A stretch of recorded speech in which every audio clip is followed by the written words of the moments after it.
Jigarlar, bugun Tohirbek Mahkamov ustoz san'atkorimizning o'g'illari Ibrohimbek Mahkamovni ajab bo'pti, xo'p bo'pti. Klip syomkasidamiz. Kimni ko'rib qolding sizlarga? Iqbolchik, Yaponchik akamizni ko'rib qoldik.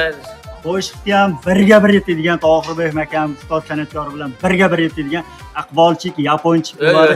Kinoda ham, teatrda ham yorib edigan, syomkalar biz bor edigan Iqbol akamiz bo'ladi. Teatrda ham ishlaydigan, abedgacha ishlaydi, abeddan keyin dam oladigan ham Iqbol akamiz bo'ladi. Sekundiga milliard pul topib, milliard pul rasxod qiladigan ham Iqbol akamiz bo'ladi. Bitta klipga kerak bo'lsa $10,000, $20,000 rasxod qo'yadigan ham Iqbol akamiz bo'ladi. Akamiz ko'p qoldi, akam. Oqibat qattiq ushlaydigan ham Ibrohim akamiz bo'ladi. Oqibat so'zini o'zbek lug'atiga kiritgan ham Ibrohim akamiz bo'ladi. Bu to'g'ri bu. Iqbol haqida nima gap gapirgan bo'lsangiz, o'sha noto'g'ri o'sha. Shu kerakmidi oshitda? Ajab bo'pti, xo'p bo'pti. Og'ir botsa so'zlarim, ajab bo'pti, xo'p bo'pti. Sotib ketgan do'stlarim, cho'lmasin deb ko'zlarim. Og'ir botsa so'zlarim, ajab bo'pti, xo'p bo'pti.